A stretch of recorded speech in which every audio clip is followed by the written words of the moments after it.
Hi guys, I apologize for the improvisation that I've had to do today with these notes. But these are your notes 1 cell theory and cell type notes. You'll see there's really not a whole lot that we're writing down for these notes. We do have stuff on both sides, but it's a lot of labeling that we're going to be doing. We'll discuss a few things. I'll go over a few things with you here. But the bulk of this set of notes really is just identifying and understanding structures of the cells, and you'll kind of go over more of that and what the actual functions are of those structures with your assignment 3 that you'll be completing after this. So let's dive right in to the cell theory and cell types notes. The cell theory, there are 3 primary parts, or 3 main parts to the cell theory that really were reached because we had few scientists over the years who had done some work with the cells and looking at them under the microscopes, and it was all those discoveries that they made over the years that led them to basically come up with this cell theory. And so the cell theory, the 3 main parts of it is that the cell is the basic unit of life. All living things are composed of 1 or more cells, and all cells come from pre-existing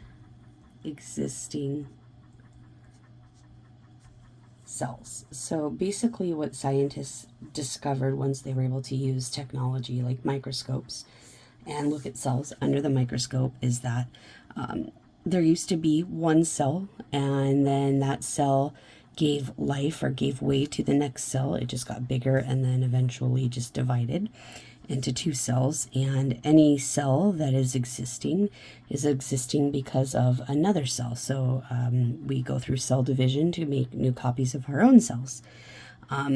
If you're considered living, and this was one of our characteristics of life that we discussed in the first unit, if you're considered living, you've got to be made up of at least 1 cell. And the smallest unit of life that there could possibly be is a cell. So there is nothing that we consider to be living that's any smaller than a cell itself. So those are our 3 main components to the cell theory. And really that came about again because of all of the work that scientists did with microscopes and looking at cells under the microscopes. Now we know we have basically 2 cell types. We have prokaryotes and we have eukaryotes. And prokaryotes and eukaryotes really differ. You saw a little bit of this with the bean soup and cheek cells. Really, there's a huge difference there in size. Size is kind of the biggest noticeable difference with the 2. But you could also see with the bacteria, it being so small, you really couldn't see a whole lot. And that's because bacteria cells really aren't that highly specialized, unlike your cheek cell. That was a little bit bigger. Some of you saw maybe like a little shape like this, and then you saw the dot in the middle, and that dot had significance, and we're going to be talking about that. So there are structures, parts to the cells for eukaryotes that have a lot more highly specialized function to them. So let's compare and contrast. We'll call prokaryotes over here, eukaryotes over here. We're just going to abbreviate a little bit here. Prokaryotes are in the domain bacteria. We used to call this eubacteria, so actually some of you did your poster on eubacteria. It's kind of changed over the years, and now primarily it's just referred to as the bacteria kingdom. And some of you did your posters on the archaea, archaea domain, which are the archaebacteria. And we more commonly refer to them in one of those regards. And then the eukaryotes belong to the domain eukarya. And these are anything other than your bacteria cells. So these are going to be plants, they're going to be fungi, animals, protists. So everything else that we kind of did our research on for our posters from that first unit. Cell membranes. Well, prokaryotes, bacteria cells, have a cell membrane. The purpose of the cell membrane is to give some shape, some structure, some separation from the internal parts of the cell from the outside parts of the cell. So prokaryotes definitely need some sort of a barrier, something going around them to protect the insides from the outside parts. And then eukaryotes definitely have a cell membrane. Cytoplasm, both cells are going to have a cytoplasm. That's the jelly-like substance in the middle of the cell that kind of gives way to, again, more structure, more shape for the cell. They help hold or suspend all of the different things inside the cell so that they don't all just sink to the bottom. Because remember, it's a sphere. It's a circular spherical shape to it. It's not just a flat little round thing that we see on paper. So all of the stuff inside shouldn't all be settling down to the bottom. It should be kind of floating around throughout the middle parts, and that's what the cytoplasm helps to do.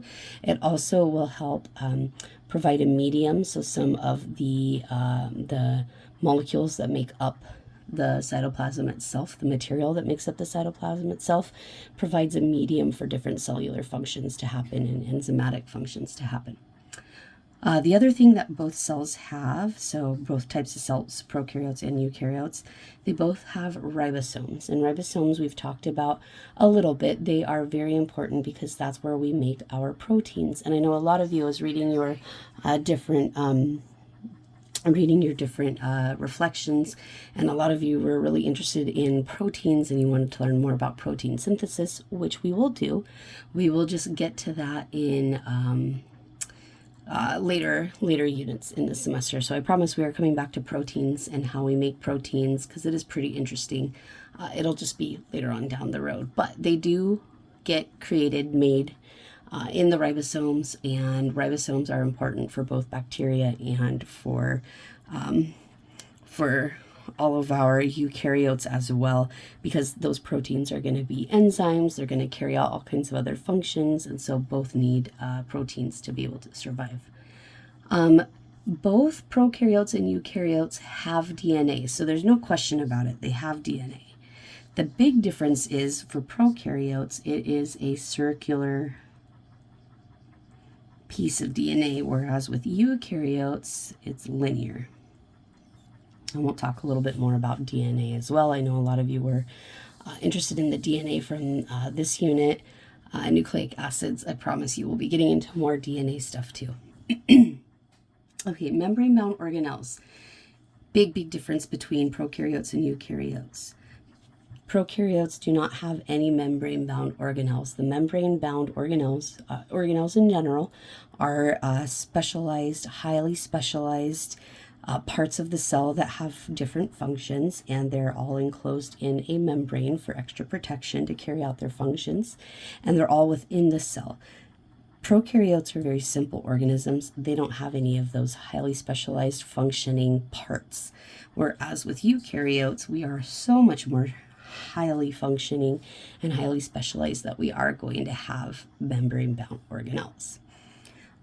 Some examples of prokaryotes, well, anything that's a bacteria like E. coli. This is a more, I guess you could say, common bacteria that would fit under probably more of the old school eubacteria kind of classification that we now just kind of call general bacteria. And then eukaryotes, you could pick, gosh, anything from any of those kingdoms there, but let's just go ahead and say amoeba, which is a protist. And hopefully some of you may have seen this. If you use the slides online to finish lab number 1, then you probably saw this, but if some of you may have seen these actually with the pond water that we looked at under the microscopes too. Okay, let's break this down or go a little bit more detail for prokaryotes and eukaryotes. All prokaryotes are going to have 4, and I'm going to put an asterisk next to this because we're going to show you which 4, but they have 4 characteristics in common, and they are usually between 0.1 to about 5.0 micrometers in size. So size-wise, we're talking tiny, and hopefully you saw this with your bean soup and cheek cells that we did on Monday. But if you noticed, the bacteria just looked like little dots, and they were tiny dots compared to your cheek cells, which looked more like little blobby shapes that were a lot bigger, and you could see different things even inside, or at least one or two things maybe inside. So size-wise, bacteria are considerably smaller than our eukaryotes, or our prokaryotes are considerably smaller than the eukaryotes. So the four common characteristics that all prokaryotes have, they all have a cell wall. And their cell wall is made of, this is a big word, peptidoglycan. So peptidoglycan, that cell wall, it's just another part that's going to just give a little bit more protection, a little bit more structure. And then inside of the cell wall, so the cell wall, it looks kind of goofy here, but the cell wall is this outer part, the outer membrane part. The inner membrane part right here, that's just a little bit smaller. That inner membrane part is your cell membrane.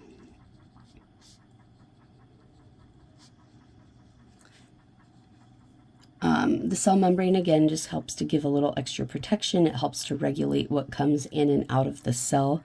The membrane is the part that regulates things. The wall, which is the outermost part, is really more of just extra protection and some structural support there too sometimes.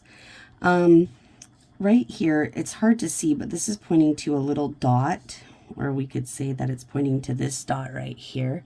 But these little dots that you see throughout the picture, those are our ribosomes. And we know that the site of protein synthesis is there at the ribosomes. Sorry, I'll move that up. So ribosomes are these little dots that you see throughout the prokaryotic cell. Next one, this jumbled up mess that looks like kind of a big old blob of spaghetti is the circular DNA. And this really is just one piece of DNA, a giant loop of it. It's just kind of thrown in, almost like if you had a ball of yarn, you tied the two ends together and then kind of smushed it all together to throw it into a bag. This is what it would look like, just a big old mess. It's one piece of circular DNA throughout there. And these first four that we labeled are the four parts or characteristics that all prokaryotes have in common with each other. And from there, it varies a little bit. Some of them will have these fimbriae and some will have a flagellum. This is not always present. The flagellum is kind of like a tail. It kind of whips around, and as it whips around, it helps with motility or movement of the cell. A lot of times you'll have fimbriae outside. They're kind of almost like hair-like structures where they help to move things along and get past, or help the prokaryote to get past things as well. And then the last thing that we have to label here is this last box right here. And this box is pointing to this whole area where our circular DNA is. Wherever the DNA is, that's called the nucleoid region. So we said that prokaryotes do not have membrane-bound organelles. No.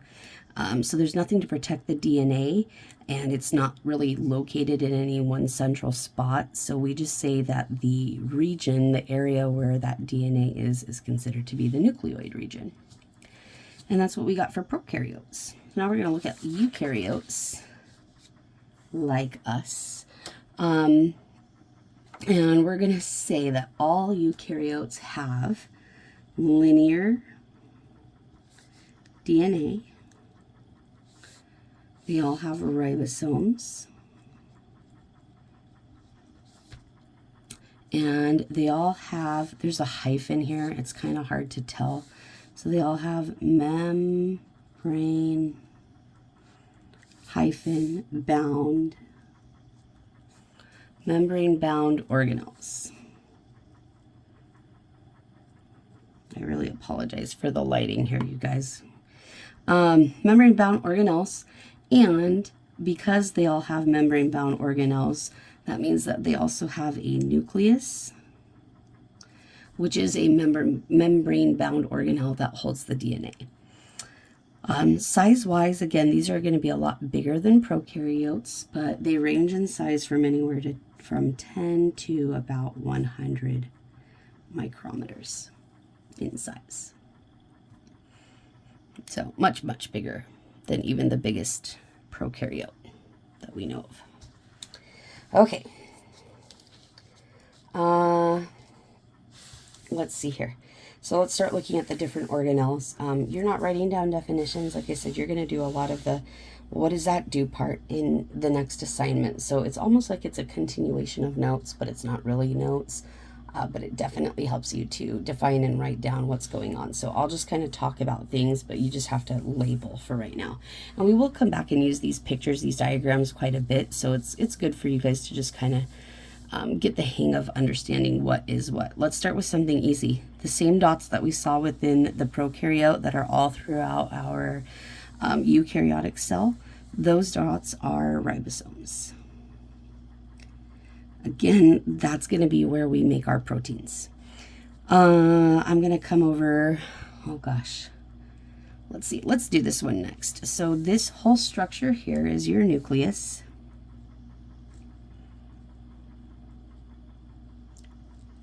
There we go. The nucleus has, I mean, I could break that down even more. It looks like almost like a golf ball. If you think about the little divots in a golf ball, except those divots are actually pores and they're going all the way through. So you have a nuclear envelope or a nuclear membrane, a membrane that goes around the nucleus.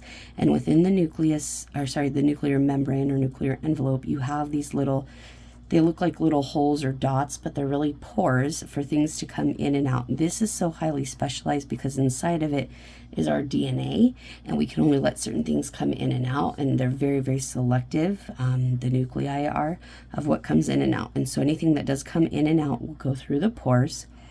Inside of the nucleus is an even darker spot. So some of you will see on some slides, and maybe you have, if that's your cell, you might see this, and it might be shaded in, and then you might see an even darker dot within that, and that darker dot that you're seeing is the nucleolus. The nucleolus is really important because that's the thing that makes the ribosomes. So what happens is your DNA is just kind of floating around in here. It looks like loose spaghetti, kind of like the circular DNA in bacteria, and that's what we call chromatin. And it doesn't actually start turning into the X's that you would normally see or normally associate with chromosomes. It doesn't do that until it needs to, right before the cell has to divide. And then when it is done dividing, it goes back into loosey-goosey spaghetti looking like stuff that we call chromatin. But so this is all just floating around in here, but the nucleolus, which is also inside here, has a very important job, and that's to make the ribosomes. So the nucleolus will make the ribosomes, the things that make the proteins, and as they make those ribosomes, they'll travel out through these pores, and they travel over here. I'm going to skip around a little bit. They travel over here to this structure here. This structure and then this part here, they don't look like two separate things, but they are.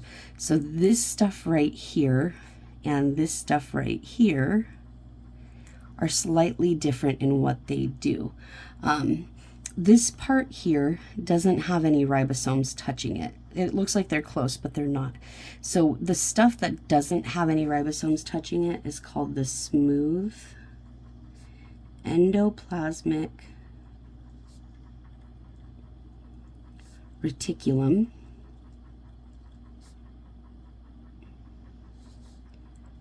UM, that's a UM at the end there, will oftentimes just abbreviate this as SER, smooth endoplasmic reticulum. And then the part of it, like down here where this is pointing to, the next one is pointing to, has the ribosomes attached to it. So here we have ribosomes, the dots. You can see ribosomes on this other stuff here. It's the exact same thing as smooth endoplasmic reticulum, but because it has ribosomes, we call it the rough endoplasmic reticulum.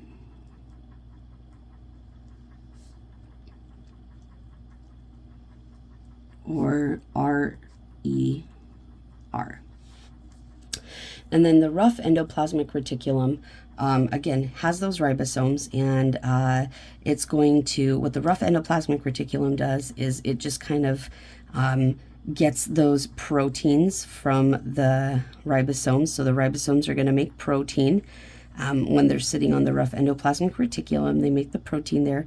Proteins travel through the endoplasmic reticulum, the rough stuff, and they kind of get ready to go to this next structure over here, which is called, you'll see it called a couple of things. So you might see it as the Golgi body, but we'll usually use Golgi apparatus. So when the proteins are made from the ribosomes, they travel through this, they get packaged to get sent over here to the Golgi apparatus. The smooth endoplasmic reticulum without the ribosomes, what it does is it makes lipids, and when they're done making the lipids, they kind of get packaged, and then they go over here to also to the Golgi apparatus. The Golgi apparatus will take those proteins and lipids and package them up so that they can be sent completely out of the cell to be able to go where they need to go and do what they need to do for the rest of the organism. In our cells, animal cells, we just have a cell membrane. We don't need a cell wall. It's just not something that we need to have, so we don't have it. Then we have, within the cell membrane, we have cytosol, which is kind of the more like watery, liquidy parts of the cytoplasm. The cytoplasm is almost like jello, to be honest with you. But then there are some kind of less viscous and more kind of liquidy parts that would be the cytosol part of that.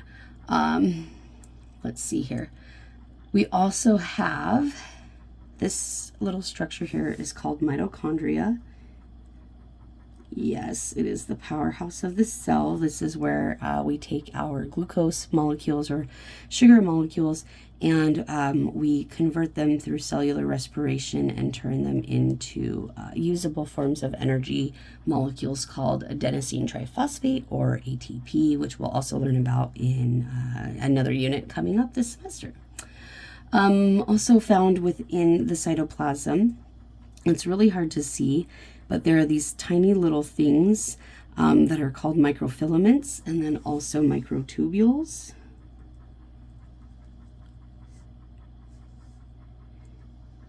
The microfilaments and microtubules just kind of help give more shape. They're sort of like the skeleton, the bones of the cell.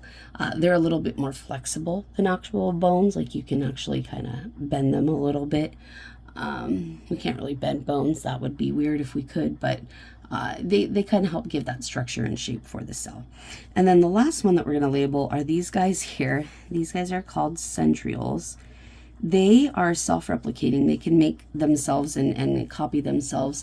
They don't really show up until the cell is getting ready to divide, because what they're going to do is, as our cell gets bigger and bigger and bigger and gets ready to split into half into two equal parts of brand new cells, one of these will go to one end of the cell, the other one will go to the other end of the cell, and that what they're really used for, they're kind of like fishing poles with wire attached to them that help to pull apart and separate the chromosomes to make sure that each new cell gets a brand new identical copy of our chromosomes, and that's what helps to keep making us us. So that's kind of cool. So down here we just have comparison. We're almost done here, I promise. Between an animal cell and a plant cell. Now, for the most part, they're going to have all of the exact same organelles for both of those types of cells. There are a couple of key differences. Those centrioles that we just talked about are only in animal cells. Plant cells don't need them. They manage to separate just fine with their chromosomes. So in animal cells, we do have centrioles because we need them to help us to make sure that we have exactly the correct amount of copies of DNA in each new cell. Now, in the plant cells, some huge noticeable differences. We have this central vacuole, which we didn't talk about vacuoles up here. The central vacuole, animal cells do have vacuoles. They're around here. They are supposed to store water. They can store some waste for us. In plants, we have one giant vacuole, and it's really mostly for water storage because plants need a lot of water. But the other cool thing about this is it kind of balloons up like a water balloon, and when it does that, it puts all this pressure outward on the cell. And it's called turgor pressure, but it puts this pressure on the cell to make it really rigid and stiff. And if you think about it, if you're a blade of grass and you're getting trampled by animals and people, and the wind is blowing, and you've got fertilizer, and you have all kinds of stuff that you're just constantly being met with obstacles just to be able to be a blade of grass, that blade of grass stands up and it's going to bend, and it might go all the way down, but then it's going to come up again. This helps to make the cells a little bit more structured and rigid, and to be able to kind of continue, even if it bends, to be able to kind of bounce back and continue to keep going up, amongst other things. But it adds pressure to add some support and rigidity. The other thing is these guys outside of their cell membrane have a cell wall, and the cell wall is just like the cell wall in the bacteria cells or the prokaryotes, but the cell wall for plants has cellulose, and you'll notice OSE, so we're talking about a sugar, and that specific sugar, that carbohydrate, really gives it, actually it's that shape of it gives it more structural support. So the cellulose in the cell wall helps to add more structure to the cell itself. And then the other big noticeable difference is that plant cells have chloroplasts. We're going to learn a lot more about chloroplasts down the road when we're talking about photosynthesis, because it is the site of photosynthesis. They contain that green pigment called chlorophyll, and that's where we're going to take our sunlight, and we're going to use that with some other stuff to convert it into glucose molecules. Okay, that's what I have for your notes today. You can use these to help you a little bit, but you are going to want to jump on the McGraw-Hill app in Schoology, and make sure you just go through the same steps we went through yesterday to do your assignment 3. And make sure that you're getting your definitions for things there from the textbook, not from Google. You will see the definitions from the text again, like come test time, and the ones from Google, not so much. So that's all you've got. If you don't finish that assignment today in class, it's not a big deal. Just finish it up for homework tonight. It shouldn't take you that long to do. And if you do have to finish it for homework, it will be due Wednesday, beginning of the period. I will be back Wednesday. So you'll just have to make sure that you are getting it completed and having it ready to be turned in by then. Okay, that's all I've got. Have a good day, you guys.